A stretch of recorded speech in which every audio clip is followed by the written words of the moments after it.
मुस्कुराते हुए इंसान को कभी टटोलना, हो सकता है कि उसका रुमाल गीला मिले। वो कहते हैं ना, तुम इतना जो मुस्कुरा रही हो, क्या गम है जिसको छिपा रही हो। नमस्कार, सुस्वागतम, वेलकम, अभिनंदन।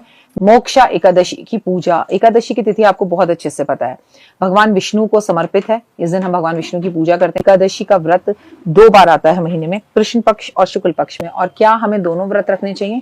तो जवाब है जी हाँ, हमें दोनों व्रत रखने चाहिए। मोक्षा एकादशी का जो व्रत है, खास तौर पर मोक्ष की प्राप्ति के लिए किया जाता है। इस दिन भगवान विष्णु की पूजा की जाती है और उपासना की जाती है। विशेषकर निम्नलिखित तरीके से एकादशी पर अगर आपके कोई अपने किसी कष्ट या तकलीफ में है, अपने पितरों के लिए इस व्रत को जरूर रखिए। व्रत आरंभ करने से पहले आप जो है उपटन लगाकर स्नान करें, और आज जो आप स्नान करें उसके अंदर उपटन में काले तिल, गुलाब जल और बेलपत्र मिलाकर फिर उससे स्नान करें। नहाने के बाद शुभ समय में भगवान विष्णु की पूजा करें और उनके स्थान पर अपने मंदिर में एक लकड़ी की चौकी बिछाकर, पीला कपड़ा बिछाकर भगवान विष्णु और लक्ष्मी जी की तस्वीर उस पर रखें। व्रत का संकल्प लें। अगर आप हमेशा से व्रत रखते हैं तो भी संकल्प लें कि प्रभु, मोक्षा एकादशी का मैं व्रत करने जा रही हूँ, मैं ये संकल्प ले रही हूँ, मेरे व्रत को पूर्ण करने में मेरी मदद कीजिएगा और मुझे मोक्ष की प्राप्ति करवाइएगा और मेरे जीवन के अंदर सभी कार्यों को सफल कीजिएगा। और विशेषकर आपका कोई इच्छा है तो वो भी उनके आगे बोल दीजिएगा। भगवान विष्णु की पूजा कीजिए। पूजा स्थान पर भगवान विष्णु की तस्वीर या मूर्ति पर पीला चंदन जरूर लगाएं, पीले पुष्प अर्पण जरूर करें। भगवान को जब आप सिंहासन पर बिठाएं तो उनके आगे गाय के घी का दिया, धूप, दीप, नैवेद्य अर्पण, प्रसाद अर्पित, सूखे मेवे, फल अर्पित जरूर किए। एकादशी से पहले आपको तुलसी तोड़कर रखनी चाहिए और भगवान विष्णु पर आपको इस दिन तुलसी अर्पण जरूर करनी चाहिए। विष्णु सहस्त्रनाम का पाठ करना या सुनना इस दिन जरूर चाहिए। व्रत का पालन पूरा दिन करें। दूसरे के घर का भोजन ना खाएं, मांसाहारी ना खाएं, शराब ना पिएं और फलाहार और पानी का सेवन ही करें तो बेहतर होगा। इस दिन उपवास का पालन करने से आप केवल फल, पानी, दूध का सेवन करते हैं तो वहां माँ लक्ष्मी बेहद ज्यादा प्रसन्न होती हैं। विष्णु सहस्त्रनाम का पाठ करते हैं, ओम नमो भगवते वासुदेवा का जाप करते हैं और दीन जरूरत लोगों को अगर आप दान करते हैं तो उन्हें बहुत लाभ होता है।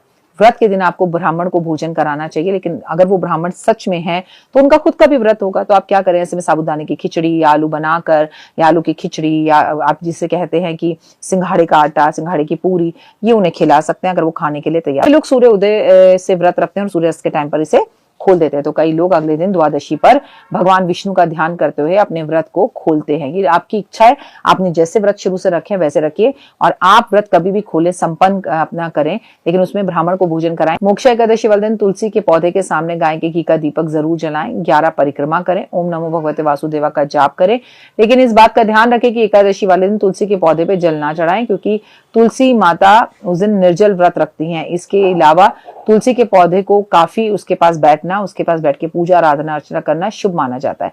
मोक्षा एकादशी वाले दिन भगवान विष्णु का विष्णु सहस्त्रनाम का पाठ जो तुलसी के पास बैठकर करता है उसके सभी संकट दूर होते हैं। माना जाता है कि अगर आप पीपल के पेड़ पर भगवान विष्णु को याद करते हुए, जिसमें माँ भगवान विष्णु और माता लक्ष्मी का वास होता है, उस पर इस दिन मीठा जल अर्पण करते हैं तो भगवान का अति प्रिय आप बन जाते हैं और भगवान आपकी हर मनोकामना पूर्ण करते हैं। मोक्षा एकादशी वाले दिन आपको सफेद हाथी की मूर्ति पर चंदन जरूर लगाना चाहिए और गाय के घी का दिया भी जरूर जलाना चाहिए। इससे घर के अंदर धन प्रभाव होता है। और जिन लोगों को मोक्षा एकादशी वाले दिन हाथी के दर्शन हो जाएं तो फिर तो बात ही क्या। अगर आप अपने आसपास ताजगी बनाए रखते हैं तो 1 लोटा जल लें और उसमें 1 लाल पुष्प डालें और भगवान विष्णु के आगे उस फूल की सहायता से वो जल जो है छिड़कना शुरू करें और उसके बाद उस जल को शाम के टाइम पर पूरे घर में छिड़काव करें, बेहद ही शुभ होगा। इस दिन सूर्यदेव को जल जरूर दें। शंकर पर आप बेलपत्र अर्पण कर सकते हैं, दूर्वा अर्पण कर सकते हैं, लेकिन चावल या कोई भी अनाज भगवान शंकर पर भी अर्पण ना करें, क्योंकि भगवान शंकर का भी उस दिन एकादशी का व्रत होता है। लेकिन बड़ी मजे की बात आपको बताऊं, ऐसे बहुत सारे भगवान के मंदिर हैं जहां पर एकादशी वाले दिन भगवान विष्णु को चावल का ही भोग लगाया जाता है, जबकि हम चावल नहीं खा सकते। उनका ये कहना है कि भगवान विष्णु को चावल की खिचड़ी का भोग विशेषकर विशेष तौर पर लगाया जाता है। फिलहाल दीजिए इजाजत। नमस्कार, जय माता।